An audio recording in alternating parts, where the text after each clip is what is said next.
유튜브 영상 가운데 한 거 하나를 보면서 좀 감동을 받은 영상이 있었습니다. 이 리투아니아의 남자 프로농구에서 있었던 일인데요. 이 잘기리스라는 팀이 플레이오프 준결승 2차전 경기에서 상대팀에게 70대 71로 아쉽게 패배를 합니다. 근데 경기에 패한 원인 중 하나로 팀의 주축 선수인 이 리마 선수의 결장이 기자들 사이에서 거론이 되었습니다. 이 리마 선수는 경기 2차전이 열리는 날 아내의 출산으로 경기에 출전하지 못했습니다. 한 기자가 경기에 참석하지 못한 이 리마 선수에 대해 감독에게 집요하게 질문하기 시작합니다. 감독님, 얼마 전 이 리마 선수가 준결승 시리즈 중에 출전을 포기했는데 그 이유가 아이의 출산에 참여하기 위해서라고 들었습니다. 감독님은 이거에 대해서 어떻게 생각하십니까? 이렇게 물었습니다. 그러다 감독이 제가 다녀오라고 했습니다 라고 답을 합니다. 그러자 기자는 시리즈 중에 팀을 떠나는 게 이게 정상적입니까? 라고 이제 비판적으로 물어봤습니다. 그러자 감독이 기자에게 되물었습니다. 기자분은 자식이 있나요? 젊은 기자분도 아이를 가진다면 이해할 것입니다. 자기 아기가 태어난다는 것은 인간이 경험할 수 있는 최고의 순간입니다. 당신이 첫 아이를 갖는다면 인생에서 가장 중요한 것이 무엇인지 이해할 것입니다. 감독의 배려로 이 리마 선수는요, 소중한 첫 아이를 품을 수 있었습니다. 그리고 팀은 남은 준결승 경기에 모두 승리해서 결승에 진출했고, 아버지가 되어 복귀한 리마 선수도 결승전에 맹활약하면서 그의 우승컵을 차지했다고 합니다. 우리가 아이를 낳는 것도 양육하는 것도 엄청난 기적 같은 일입니다. 근데 우리는 주변에 이게 당연하게 이루어진다고 생각하기 때문에 그것을 기적으로 잘 인식하지 못할 뿐입니다. 오늘 말씀을 보면 믿음의 조상인 아브라함과 사라가 드디어 아들을 출산하게 되었습니다.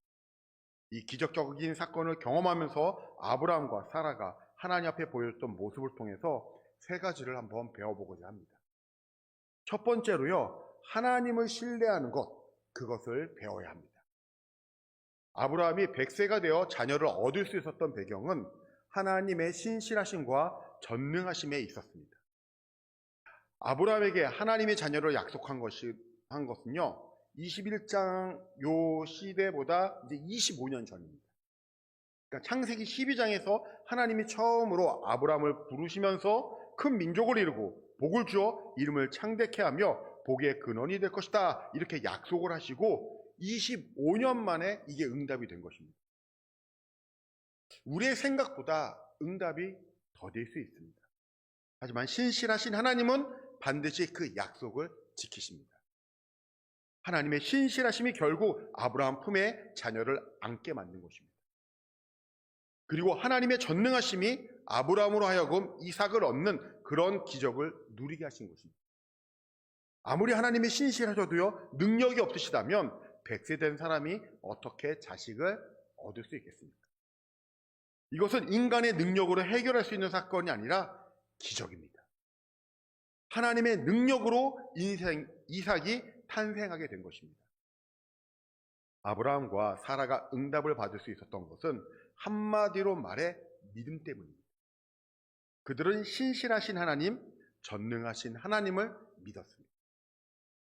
창세기 15장 6절은 아브라함이 여호와를 믿으니 여호와께서 이를 그의 의로 여기셨다라고 말씀합니다.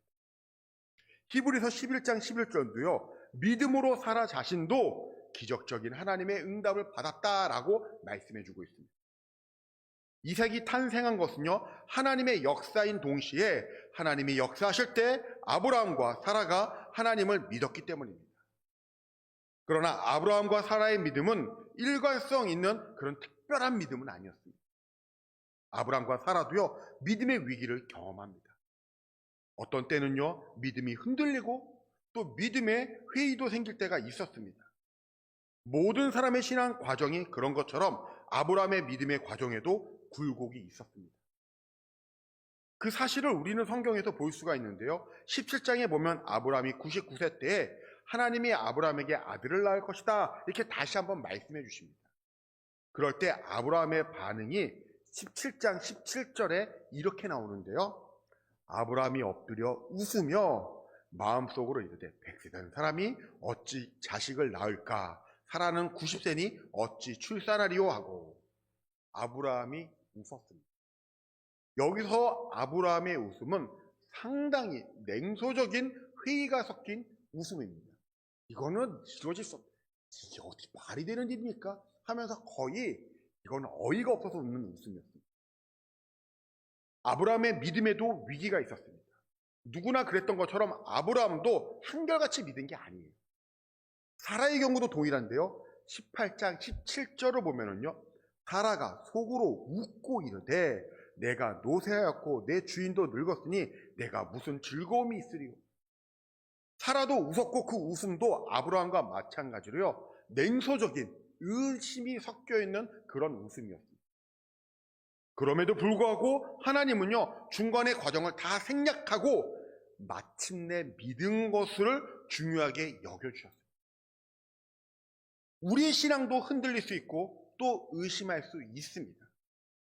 그러나 중요한 것은요, 마침내 우리가 의심과 회의를 넘어서서 약속의 말씀을 붙들고 하나님을 신뢰할 수 있느냐, 이것입니다.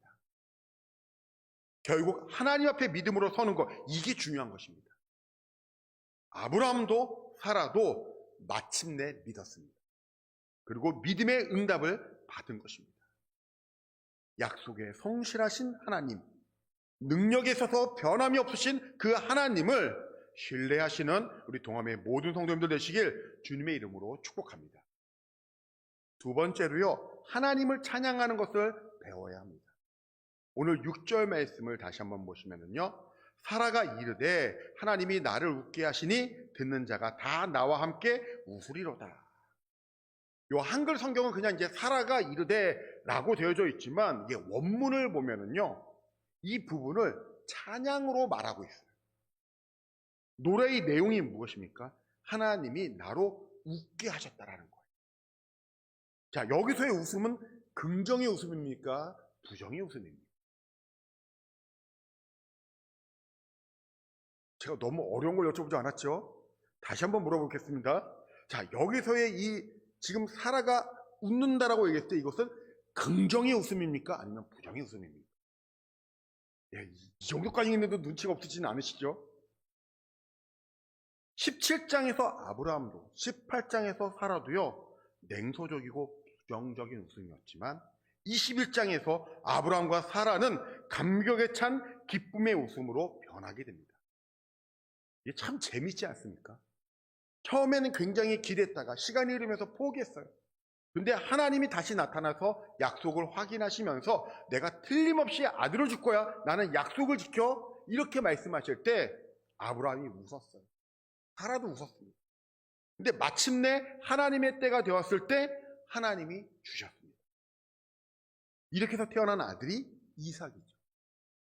이삭이라는 이름의 뜻이 뭔지 아십니까? 웃는다라는 뜻이에요.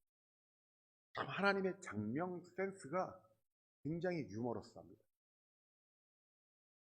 아브라함과 사라가 전과는 다른 웃음으로 하나님을 찬양할 수 있었던 것은요, 하나님의 신실하심을 경험했기 때문입니다. 오늘 말씀은요, 그거를 의도적으로 굉장히 강조해주고 있습니다. 1절 말씀을 보시면은요, 여호와께서 말씀하신 대로 사라를 돌보셨고 여호와께서 말씀하신 대로 사라에게 행하셨으므로. 자, 여기서 반복되고 있는 표현이 뭡니까? 여호와께서 말씀하신 대로, 말씀대로 사라에게 권고하셨고 말씀대로 사라에게 행하셨습니다. 이것이 하나님의 신실하심입니다. 또 2절인데요, 사라가 임신하고 하나님의 말씀하신 시기가 되어 노년의 아브라함에게 아들을 낳으니. 이것은 하나님이 약속하신 때가 되어 드디어 주셨다라는 말입니다. 물론 아브라함과 사라의 입장에서는 지난 25년이 얼마나 긴 시간이었겠습니까? 그러나 하나님의 때가 되었을 때 주셨습니다. 왜 하나님은 25년이나 기다리게 하셨을까요? 그럼 이게 굉장히 중요한 부분인데요, 아브라함에게 있어서 이삭은 그냥 단순히 늦은 나이에 얻은 늦둥이 아들이 아닙니다. 인간적인 방법도 노력도 더 이상 할 수 없을 때 하나님의 역사심으로 주신 아들이 바로 이삭입니다. 그 이삭을 통해 하나님의 믿음의 축복이 흘러갑니다. 이 과정에서 아브라함의 자랑은요, 조금도 있을 수 없습니다. 하나님의 신실하심과 전능하심만 있을 뿐인 것입니다. 때때로 우리의 기도가 쉽게 응답되지 않는다고 할지라도 실망하지 마시길 바랍니다. 때가 되면 주실 하나님의 약속을 믿으시길 바랍니다. 하나님의 신실하심을 믿으시길 바랍니다. 하나님은 아직도 약속에 신실하십니다. 어제나 오늘이나 변함없이 동일하신 분이십니다. 아브라함에게 이삭을 줬던 그 하나님은 지금도 우리를 위하여 일하시는 신실하시고 전능하신 하나님이십니다. 그 하나님을 매일의 삶 속에서 찬양하실 수 있는 우리 동함의 모든 성도님들 되시길 주님의 이름으로 축복합니다. 마지막 세 번째로요, 하나님께 드리는 것을 배워야 합니다. 오늘 말씀을 보면 아브라함이 이삭을 얻자마자 제일 먼저 할례를 행합니다. 4절 말씀을 보시면은요, 그 아들 이삭이 난 지 8일 만에 그가 하나님이 명령하신 대로 할례를 행하였더라. 태어난 지 8일 만에 할례를 행했습니다. 왜 8일 만인가 하면요, 천지 창조를 7일 했죠. 하나님의 시간을 다 산고 나서 그 다음에 이제 할례를 행하는 거예요. 그러니까 하나님의 시간을 보내야 된다는 거예요. 아브라함은 이전에 할례를 받았으니까 이 할례가 뭔지 알아요. 근데 옛날에는 이 수술이 이게 쉽지가 않은 겁니다. 이게 수술이라는 게 없었어요. 그리고 이게 뭐 이렇게 소독할 수 있는 게 없다 보니까 위생적이지가 않아요. 성경을 보면 할례를 할 때 어떻게 했냐면 부싯돌 같은 거를 갈아가지고 그것으로 찍고 잘랐다라고 얘기를 합니다. 그러니까 얼마나 이게 피가 많이 나고 고통스럽겠습니까? 마치 이런 건 생각도 할 수 없는 거예요. 그런데도 태어난 지 8일밖에 안 되는 그 핏덩이 아들에게 할례를 행하였어요. 이 할례라는 것은요, 하나님의 자녀라는 표시입니다. 하나님의 말씀에 따라 할례를 행하면서 아브라함은 이삭을 하나님의 자녀답게 하나님을 사랑하고 하나님을 찬양하고 하나님을 영화롭게 하는 자로 키우겠다라는 그런 믿음의 고백으로 할례를 행한 것입니다. 자녀를 하나님의 자녀로 키우는 것이 왜 중요한지에 대해서 깊이 깨달았던 경험이 있습니다. 큰아이가 이제 5살쯤 되었을 때인데 한 번은 이 큰아이를 데리고 빗길을 걷게 되었습니다. 그래서 제가 별 생각 없이 길 조심해, 여기 물이 많아, 아빠 잘 따라와, 이렇게 말했거든요. 그때 아들이 저한테 한 말이 제 마음속에 굉장히 강력하게 각인이 되어져 있는데요, 아빠가 안 빠지면 나도 안 빠지지. 아마 기억도 못할 거예요. 근데 저는 그게 굉장히 기억이 난 거예요. 자녀는 말로 교육하는 것이 아닙니다. 본을 보이는 것입니다. 자녀는 우리가 하는 그대로 따라하는 거예요. 우리가 안 빠지면 자녀도 안 빠지는 거예요. 우리가 하나님을 사랑하면 자녀들도 하나님을 사랑할 것입니다. 우리가 하나님을 온전히 섬기면 자녀들도 우리 하나님을 온전히 섬길 것입니다. 우리가 하나님을 따라가면 자녀들도 하나님을 따라갈 것입니다. 오늘 이 시대의 문제는 다음 세대의 문제가 아니라 우리가 문제인 거예요.